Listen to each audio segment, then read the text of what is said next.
ദൈവനാമം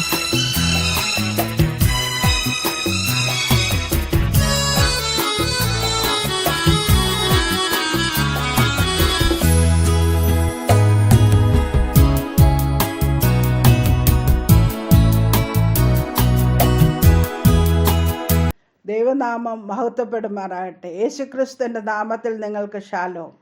നമുക്ക് വേണ്ടി മധ്യസ്ഥം വഹിക്കുന്ന യേശുവിനെ കുറിച്ചാണ് ഇന്ന് നാം ചിന്തിക്കുന്നത്. യേശു കർത്താവ് യോഹന്നാൻ്റെ സുവിശേഷം 17:9 ഇങ്ങനെ പ്രാർത്ഥിച്ചു: ഞാൻ അവർക്ക് വേണ്ടി അപേക്ഷിക്കുന്നു, ലോകത്തിന് വേണ്ടി അല്ല. നീ എനിക്ക് തന്നിട്ടുള്ളവർ നിനക്കുള്ളവർ ആകൊണ്ട് അവർക്ക് വേണ്ടി അത്രേ ഞാൻ അപേക്ഷിക്കുന്നത്.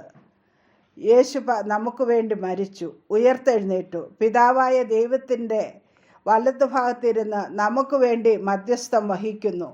കുഞ്ഞാടുകളായ നമ്മെ പിതാവായ ദൈവം നല്ല ഇടയനായ യേശുവിൻ്റെ കയ്യിൽ ഏൽപ്പിച്ചിരിക്കുന്നു. ദുഷ്ടപിശാചായ ചെന്നായി കുഞ്ഞാടുകളെ പിടിക്കുവാൻ വരുമ്പോൾ ഇടയനായ യേശു തൻ്റെ ജീവനെ വകവയ്ക്കാതെ അവയെ രക്ഷിക്കുന്നു. ഞാൻ അവയ്ക്ക് നിത്യജീവൻ കൊടുക്കുന്നു. അവ ഒരു നാളും നശിച്ചു പോകുകയില്ല. ആരും അവയെ എൻ്റെ കയ്യിൽ നിന്നും പിടിച്ചു പറിക്കുകയുമില്ല. അവയെ തന്നിരിക്കുന്ന എൻ്റെ പിതാവ് എല്ലാവരിലും വലിയവൻ. പിതാവിൻ്റെ കയ്യിൽ നിന്നും പിടിച്ചു പറിപ്പാൻ ആർക്കും കഴിയുകയില്ല. യേശു ഇപ്പോഴും പിതാവിൻ്റെ സന്നിധിയിൽ നമുക്ക് വേണ്ടി മധ്യസ്ഥം വഹിക്കുന്നു. മൽക്കിസദേക്കിൻ്റെ ക്രമപ്രകാരം എന്നേക്കും മഹാപുരോഹിതൻ. താൻ മുഖാന്തരമായി ദൈവത്തോട് അടുക്കുന്നവർക്ക് വേണ്ടി പക്ഷപാതം ചെയ്യുവാൻ സദാ ജീവിക്കുന്നവനാകയാൽ അവരെ പൂർണ്ണമായി രക്ഷിപ്പാൻ അവൻ പ്രാപ്തനാകുന്നു. നമ്മുടെ മഹാപുരോഹിതൻ പവിത്രൻ, നിർദോഷൻ, നിർമ്മലൻ, പാപികളോട് വേർപെട്ടവൻ, സ്വർഗത്തേക്കാൾ ഉന്നതനായി തീർന്നവനാണ്. ആദ്യ സ്വന്തം പാപങ്ങൾക്കും പിന്നെ ജനത്തിൻ്റെ പാപങ്ങൾക്കായും ദിനംപ്രതി യാഗം കഴിപ്പാൻ ആവശ്യമില്ലാത്തവനാണ്. യേശുക്രിസ്തു മരിച്ചിട്ട് ഉയർത്തെഴുന്നേറ്റവൻ തന്നെ. അവൻ ദൈവത്തിൻ്റെ വലതുഭാഗത്തിരിക്കുകയും നമുക്ക് വേണ്ടി പക്ഷപാതം കഴിക്കുകയും ചെയ്യുന്നു. പലപ്പോഴും നാം പാപം ചെയ്ത് ദൈവത്തിൽ നിന്ന് അകലുമ്പോൾ നമ്മെ പിതാവായ ദൈവം വെട്ടാതെ നിർത്തിയിരിക്കുന്നത് പുത്രൻ ദൈവത്തിൻ്റെ വലതുഭാഗത്തിരുന്ന് നമുക്ക് വേണ്ടി മധ്യസ്ഥം വഹിക്കുന്നത് കൊണ്ട് മാത്രമാണ്. യേശു പിതാവിനോട് പറയുകയാണ്, 1 വർഷം കൂടെ നിൽക്കട്ടെ, വെട്ടിക്കളയരുതേ എന്ന്, ഫലം കായ്ച്ചെങ്കിലോ എന്ന്. നാം വെട്ടേറ്റ് വീഴാതെ നിൽക്കുന്നത് യേശുക്രിസ്തുവിൻ്റെ കരുണ മാത്രമാണ്. ഒരുത്തൻ പാപം ചെയ്തു എങ്കിലോ നീതിമാനായ യേശുക്രിസ്തു എന്ന കാര്യസ്ഥൻ നമുക്ക് പിതാവിൻ്റെ അടുക്കലുണ്ട്. അവൻ നമ്മുടെ പാപങ്ങൾക്ക് പ്രായശ്ചിത്തമാകുന്നു. നമ്മുടേതിന് മാത്രമല്ല, സർവ്വലോകത്തിൻ്റെയും പാപത്തിന് തന്നെ. നമ്മുടെ ബലഹീനതകൾ നമ്മുടെ ഇടയൻ അറിയാം. നാം വഴിതെറ്റിപ്പോകുന്ന ആടുകളാണെന്നും അറിയാം.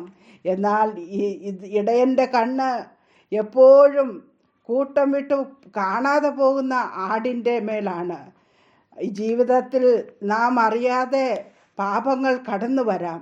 കോപവും ദേഷ്യവും നമ്മെ പലപ്പോഴും കീഴ്പ്പെടുത്താം. ആ നിയന്ത്രിതമായ കോപവാക്കുകൾ നാം പ്രയോഗിച്ചെന്ന് വരാം. എത്ര നിയന്ത്രിച്ചിട്ടും ചില പാപ സ്വഭാവങ്ങൾ നമ്മിൽ കടന്നു വന്നേക്കാം. എന്നാൽ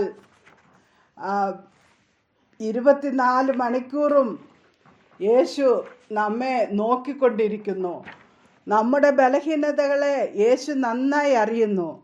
അതുകൊണ്ട് പലപ്പോഴും നാം വീണു പോകുമ്പോൾ കരുണ ലഭിക്കാനായി ആ കൃപാസനത്തിലേക്ക് ഓടണം. ആകയാൽ ദൈവപുത്രനായ യേശു ആകാശത്തിൽ കൂടി കടന്നുപോയൊരു ശ്രേഷ്ഠ മഹാപുരോഹിതനായി നമുക്കുള്ളതുകൊണ്ട് നാം നമ്മുടെ സ്വീകാരം മുറുകെ പിടിച്ചുകൊള്ളുക. നമുക്കുള്ള മഹാപുരോഹിതൻ നമ്മുടെ ബലഹീനതകളിൽ സഹതാപം കാണിപ്പാൻ കഴിയാത്തവനല്ല. പാപമൊഴികെ സർവത്തിലും നമുക്ക് തുല്യനായി പരീക്ഷിക്കപ്പെട്ടവനത്രേ നമുക്കുള്ളത്. അതുകൊണ്ട് കരുണ ലഭിപ്പാനും തത്സമയത്ത് സഹായത്തിനുള്ള കൃപ പ്രാപിപ്പാനുമായി നാം ധൈര്യത്തോടെ കൃപാസനത്തിന് അടുത്ത് ചെല്ലുക. നമ്മുടെ എല്ലാ ബലഹീനതകളും നന്നായി ദൈവം അറിയുന്നു. നാം കരളുരുകി വേദനിക്കുമ്പോഴും, നാം വീണുപോകുമ്പോഴും, നാം നിരാശയിലേക്കാകുമ്പോഴും യേശു നമ്മുടെ അടുക്കൽ വരുന്നു. നമ്മുടെ ബലഹീനതകൾ ദൈവത്തിലേക്ക് നമ്മെ അടുപ്പിക്കും. അതുകൊണ്ട് പൗലോസ് അപ്പോസ്തലൻ ഇങ്ങനെ പറഞ്ഞു, അവനെക്കുറിച്ച് ഞാൻ പ്രശംസിക്കും. എന്നെക്കുറിച്ചോ എൻ്റെ ബലഹീനതകളിലല്ലാതെ ഞാൻ പ്രശംസിക്കയില്ല എന്ന്. തീർച്ചയായും ബലഹീനതകളിൽ ദൈവം അടുത്ത തുണയായി നിന്ന് കൃപ ചൊരിയുന്നു. അതിനാൽ വേദനകളിൽ, പ്രതികൂലങ്ങളിൽ കർത്താവ് കൂടെ ഇരുന്ന് പറയുന്നു, എൻ്റെ കൃപ നിനക്ക് മതി, എൻ്റെ ശക്തി ബലഹീനതയിൽ തികഞ്ഞു വരുന്നു.